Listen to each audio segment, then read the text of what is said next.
Hello friends, সবাই কেমন আছো? আর আশা করি ভালো আছো। আমি চলে আসলাম আমাদের মন্দারমণি ট্রিপে একটা মিনি ব্লগ নিয়ে। ডেটটা ছিল 11th মার্চ, আর ঘড়িতে দেখতেই পাচ্ছ 5টা 15, মানে ভোর 5টা 15 কিন্তু। তো যাই হোক, আমরা চলে গেছি শিয়ালদায়। কোনো দিনই কিন্তু এত তাড়াতাড়ি আমরা কোনো ট্রেন ধরিনি। তো ভোরবেলা কলকাতাকে দেখতে খুব সুন্দর লাগছিল। আর এই যে দেখো, আমরা ট্যাক্সি নিয়ে চলে আসছি হাওড়ার দিকে, হাওড়া ব্রিজ ক্রস করছি। আর যদিও আমাদের ট্রেন ছিল সকাল 6টা 45, বাট ট্রেন ছিল 3.5 ঘন্টা লেট। ট্রেন লেট করে 9:30টারও পরে কিন্তু ছাড়লো, তো অনেকক্ষণ আমাদের ট্রেনের জন্য ওয়েট করতে হয়েছিল। ট্রেন ছিল আমাদের তাম্রলিপ্ত এক্সপ্রেস।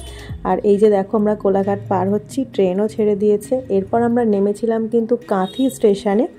কাঁথি থেকে তোমরা কেউ চাইলে অটোতে ব্রেক করে বাস স্ট্যান্ডে গিয়ে সেখান থেকে চাউলখোলা বাস স্ট্যান্ড হয়ে মন্দারমণি যেতে পারো। আমরা যদিও বুক করে নিয়েছিলাম একেবারে অটো। আর এই যে আমাদের রিসর্টের নাম ছিল রিকার্ডো। ভিউটা তো অসাধারণ। এই যে ঢুকেই দেখো একটা আয়না রয়েছে, তার সাথে টয়লেটটাও তোমাদেরকে দেখিয়ে দেবো। টয়লেট ছিল বেশ বড় আর ভীষণই ক্লিন ছিল। রুম তো খুবই সুন্দর ছিল। আর এই ছিল দেখো বেড, এটা আমাদের ডাবল বেডরুম ছিল। সামনে ছিল একটা কাভার্ড, আর এই যে আরেকটা মিরর, সাথে একটা বড় টিভি, সোফা সেট, টি টেবিল, আর বাইরের ব্যালকনিতেও বসার জন্য ছিল চেয়ার। রুমটা এতটাই সুন্দর ছিল যে দুদিকের ব্যালকনি থেকেই কিন্তু সমুদ্রটাকে সুন্দরভাবে দেখা যায়। আর নিচেও ছিল ছোট ছোট কটেজ। এই যে এটা একদিকের ব্যালকনি, আর আগের ব্যালকনিটাও তো তোমাদের সাথে শেয়ার করলাম। সেখানের ভিউটা দেখো, আমরা কিন্তু পুরো বিচের উপরেই ছিলাম, মানে বিচের উপরেই বলতে পারো প্রায় রিসর্টটা। এরপর আমরা ফ্রেশ হয়ে দুপুরের খাবার অর্ডার করে নিলাম।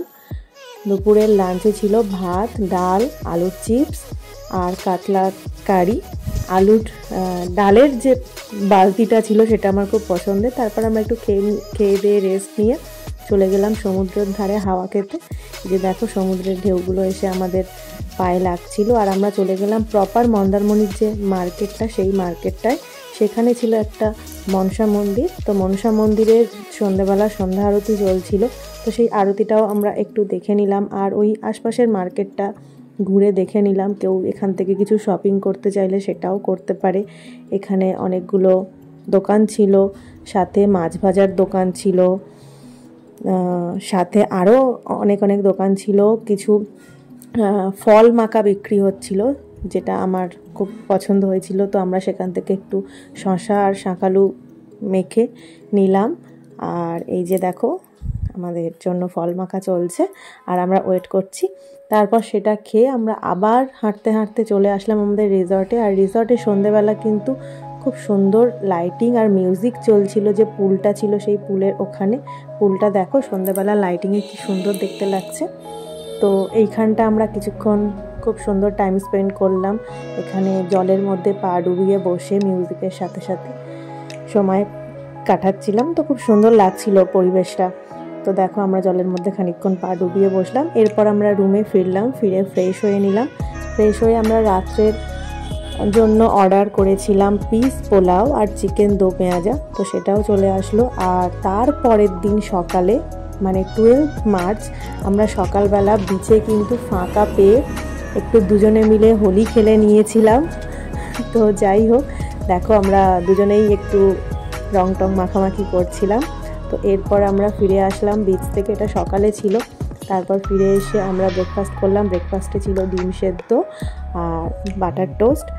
তারপরে সমুদ্রে এসে, সমুদ্রে না গেলে তো সেটা সত্যিই ঠিক মন ভরে না। তো ওই জন্য, ঠিক স্নানের জন্য নয়, এখানের বিচটা অ্যাকচুয়ালি খুব ফাঁকা ফাঁকা। স্নান করে না করে লোকজন, বাট আমরা একটু গেলাম সমুদ্রে হালকা গা ডোবাতে, পা ডোবাতে। তো যাই হোক, দেখো এই চারপাশটা পুরোটাই ফাঁকা। এই যে আমাদের রিসর্টটা দেখা যাচ্ছে। আর দেখো চারপাশে কোনোই লোক নেই। তো তার মধ্যেই আমরা একটু জলের মধ্যে মজা করে নিলাম। জল মানেই সেটা মজার জিনিস, আর তার মধ্যে যদি সেটা আবার সমুদ্র হয়। তো সেখান থেকে আমরা একটু ঘুরে টুরে তারপর চলে আসলাম আমাদের যে রিসর্টের সুইমিং পুল, সেই সুইমিং পুলটায়। তো দেখো এই যে সুইমিং পুলটা নামছি আমরা। পুলে এসে স্নান করতে এসে তো ভারী মজা। কী যে আমরা করেছি আর কী যে করিনি, বাচ্চাদের থেকেও মনে হয় বেশি কিছু করেছি। তো যাই হোক, জল পেলে যা হয় আর কি। তো দেখো জলের মধ্যে আমরা প্রচুর মজা করেছি, জলের মধ্যে তার সাথে মিউজিক চলছিল, তো খুব সুন্দর লাগছিল। এই যে দেখো বাচ্চাদের রাইডসগুলোও আমরা চড়ে নিয়েছি। তো বাচ্চাদের পুল, বাচ্চাদের রাইডস, তার মধ্যে বড়দের পুল, সবটাতেই আমরা স্নান করেছি আর খুবই মজা করেছি। অ্যাকচুয়ালি কিন্তু এখানে রিসর্টগুলোর এই পুলে স্নান করার ট্রেন্ডটাই বেশি, সমুদ্রে স্নান করার ট্রেন্ড কিন্তু অতটা নেই।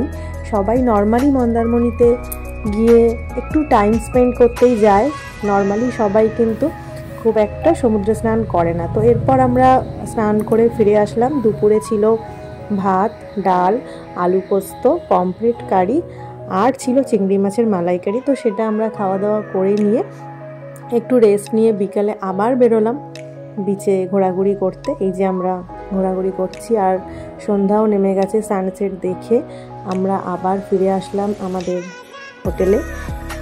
এই যে হোটেলটা কিন্তু লাইটিংয়ে রাত্রে খুব সুন্দর লাগছিল, নাম ছিল রিকার্ডো।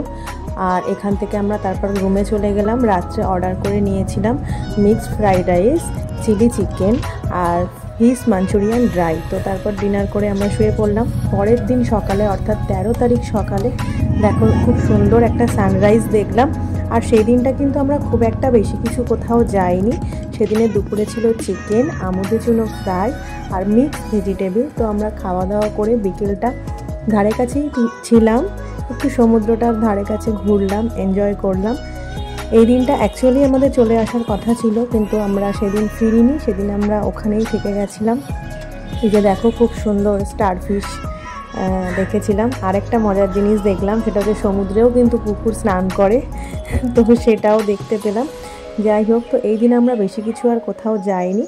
তারপর এই দিনটা থেকে পরের দিন অর্থাৎ 14 তারিখ আমরা এই যে কাঁথি স্টেশনে চলে এসেছি অটো বুক করে, আর ট্রেনের জন্য আমরা ওয়েট করছিলাম। তো সেই দিন আমরা ফিরে গেলাম। আমাদের ট্রেন সকাল 11টায় ছিল, তাম্রলিপ্ত এক্সপ্রেস। আর এই যে আমাদের ট্রেন চলে এসছে, তো আমরা ট্রেনে উঠে গেলাম আর বাড়ি ফেরার পথে রওনা দিয়ে দিলাম। তো এই ছিল সম্পূর্ণ আমাদের মন্দারমণি ব্লগ। তো তোমাদের কেমন লাগলো তোমরা অবশ্যই জানিও, আর সবাই ভালো থেকো। Ta-ta, by.